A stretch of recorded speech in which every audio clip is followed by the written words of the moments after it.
दादा क्या नाम? हमारा नाम संतोष पटेल। खाद की क्या स्थिति है? खाद की बहुत परेशानी, इफ्को क्रप्को खाद आ नहीं रहा है। हम लोग किसान लोग बहुत परेशान हैं और इफ्को खाद है नहीं, जो क्रप्को नहीं है वो जो दूसरा है जो 1500 की रेट दुकानदार करे हैं वो गल भी रहा थोड़ी देर तक, और किसान लोग हम लोग बहुत परेशान हैं। किसानों की परेशानी क्या क्या है? किसानों की परेशानी, खाद नहीं मिल रहा सही टाइम से, इफ्को क्रप्को खाद नहीं आ तो हम लोग उसमें परेशान घूमते फिर रहे। कितनी समस्या हो रही? खाद कैसे मिल रहा? अगर आपकी प्रोसेस करें तो कौन कौन? अरे तो खाद मिल रहा है तो हम लोग नकल करवा रहे हैं, नकल लगवा रहे, एक एकड़ पे एक बोरी दे रहे, वो भी फिर भी 1500 में दे रहे, 1500 में। इसलिए बहुत परेशान है, चक्कर काट रहे, जो सही खाद है वो आ नहीं रहा है। हमारा नाम सिर्फ किसलवास। क्या समस्या है खाद को लेकर? समस्या ये है कि हमको क्रप्को और इफ्को को खाद चाहिए। वो खाद जो पहले की रेट में था वो रेट में मिल नहीं रहा जी। अन्य खाद मिल रहे हैं तो ना जी गल रहे हैं ना कछु, मतलब तो अब हम लोग फिर रहे हैं, मतलब को नकल करवाओ, को आधार कार्ड ले आओ, को कछु ले आओ, परेशान हो रहे हैं, नहीं मिल रहा खाद। खाद मिल नहीं रहा, खाद मिल नहीं रहा, जो क्रप्को इफ्को का खाद है वो मिल नहीं रहा, वो मिल नहीं रहा। और जो रेट की रेट में आपको खाद मिल रहा, अगर आप ले रहे हैं आपको आप जो मिल रहा है 1500 रुपया, 1600 रुपया, 1700 रुपया तक मनमानी रेट चल रहा है। मनमानी रेट चल रही है। सर क्या नाम आपका? अनिल डोंगरा। अनिल जी, खाद का जो है किसान खाद लेने के लिए आ रहे तो क्या उन्हें प्रोसेस करनी पड़ रही है? क्या समस्या किसानों के सामने आ रही है? खाद आपको अवेलेबल है कि नहीं? खाद अभी एक्चुअली इंडिया लेवल पे भी डीएपी की थोड़ी सी शॉर्टेज है। हालांकि एनपी गवर्नमेंट उपलब्ध करा रही है 20-20-013। ये जो है डीएपी से भी अच्छा है, किसान के लिए भी इसमें बेनिफिट है। जो ज़मीन में सल्फर की कमी हो गई, इसमें साथ में क्या है सल्फर रहता है, उससे ज़मीन में क्या है फसल को पीलापन भी नहीं होता, उकसा भी नहीं लगता। और फास्फोरस डीएपी की ज़मीन में अधिकता हो गई, इसलिए डीएपी से फसल में भी ज़मीन भी शेड हो रही थी, फसल में भी नुकसान हो रहा है। लेकिन किसान क्योंकि ऐसे हैं वो कई बातें समझते नहीं होंगे, तो आप पे दबाव नहीं बनाते क्या? अब किसान को समझाते कोशिश करते। हमारा ये केंद्र ही हमने खोला हुआ है, लगभग आप लोगों को, प्रशासन को, ज़िले के किसानों को जानकारी है कि यहाँ किसानों को सिर्फ प्रशिक्षित किया जाता और रेट से चीज़ दी जाती है। लगभग आज की तारीख में हमारे यहाँ हो सकता मतलब मार्केट के रेट से शायद अंतर भी पता होगा किस रेट में क्या चीज़ मिल रही, तो हमारे यहाँ उचित रेट पे चीज़ भी मिलती है। डीएपी का क्या भाव है? डीएपी 1350 रुपये है, यूरिया 266 रुपये 50 पैसे है, और हमारे यहाँ बोर्ड भी लगा रहता है। बाकी एक और एनपीके उसमें 1500 रुपये में मैं जो है एक नैनो डीएपी और एक उसमें बोरी दी जा रही है। और एनपीके का रेट है लगभग डीएपी का, एनपीके का 1400 रुपये नया रेट आ गया। हालांकि हमारे यहाँ भी 1350 रुपये में। किसान साथी कह रहे थे, हम पूछ रहे थे बाहर जी, तो जो कि क्रप्को और इफ्को की बात की जा रही थी, तो क्या शॉर्टेज चल रही है? हाँ, चूँकि अभी इफ्को की रैक लगभग 15 दिन पहले आई थी।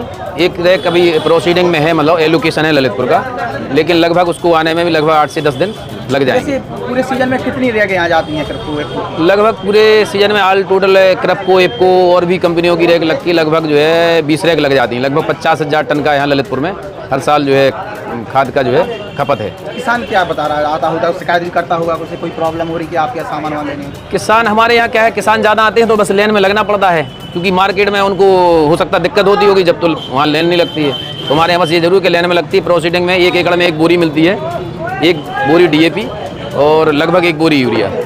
हाँ, ये जो है नैनो डीएपी है, ये नैनो यूरिया है। उपयोग कैसे किया? हाँ, इसका क्या है, बीज बुवाई के टाइम पे बीज उपचार करके किया जाता है। 1 कुंटल बीज में ये 500 ml की बोतल बीज उपचार करके बोई जाती है। और जहाँ आदमी या किसान जो है 2 बोरी डीएपी डालता है, वहाँ 1 बोरी, 1 जा नैनो डीएपी और 1 बोरी डालना है। इसमें किसान को भी 650 रुपये की लगभग नहीं 750 रुपये की लगभग बचत होती है एक उसमें। दूसरी बात, अपनी सरकार को भी लगभग 1700 से 1800 रुपये की सब्सिडी की बचत होती है। दूसरी बात, इससे अपनी ज़मीन भी जो है बंजर हो रही है, वातावरण प्रदूषित हो रहा है, वो भी नहीं होगा और ज़मीन भी बंजर नहीं होगी, और इससे आगे चल के भविष्य में ज़मीन अच्छी हो जाएगी और पैदावार भी बढ़ेगी। और ये नैनो यूरिया है, पिछले वर्ष में ये नाइट्रोजन इसमें 4% होता था, आज इसमें 20% आ गया। बोरी में तो 18% होता है, लेकिन इसमें 20%। और एक जो दलहन में 1 एकड़ में 2 एकड़ में 1 सीसी 500 ml की, और गेहूँ में 1 एकड़ में 1।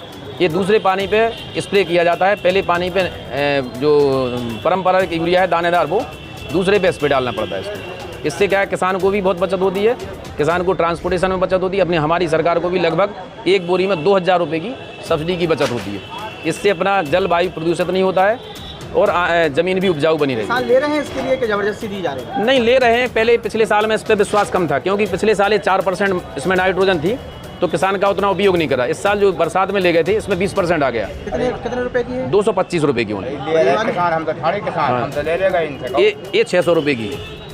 तो अच्छा, आपने इसको लिया है? हमने लिया है, क्या लाभ हुआ उससे? फसल अच्छी है। दोस्तों नमस्कार, मैं सौरभ गोस्वामी। हम लोग इस समय इलाइट क्षेत्र में हैं ललितपुर के, और एक खाद की दुकान के बाहर हैं। खाद की समस्या ललितपुर में लगातार बनी हुई है, खासतौर से जो सरकारी सोसाइटियां हैं जिनमें क्रप्पो और इफ्को है, यहाँ पर उसकी खाद अवेलेबल नहीं हो पा रही है, ना ही समय पर रैग जो लगना चाहिए वो लग पा रही है। समय पर खाद ललितपुर में अवेलेबल नहीं हो पा रही है और वैकल्पिक व्यवस्था करके काम चलाए जा रहे हैं। अभी हमने एक दुकानदार से यहाँ पर बात की, उन्होंने तमाम बातें आप लोगों को बताई हैं। उसमें से एक चीज़ स्पष्ट तौर पे है कि खाद की शॉर्टेज है और डीएपी की जो शॉर्टेज है वो देश भर में है। खासतौर से सरकारी सोसाइटियों के माध्यम से जो खाद वितरण होना है वहाँ बड़ी प्रॉब्लम आ रही है। किसानों के लिए ओवर रेटिंग का सामना करना पड़ रहा है और तमाम ब्रांडों में, और जो गांव क्षेत्र के जो व्यापारी हैं वो ज़्यादा महंगी खाद बेच रहे हैं। तो हम ललितपुर में हैं, ललितपुर में अभी हम लोगों ने व्यापारियों से बात की, कुछ किसानों से बात की, और जो उनकी समस्याएं सामने आई वो आप लोगों ने सुनी है। नमस्कार।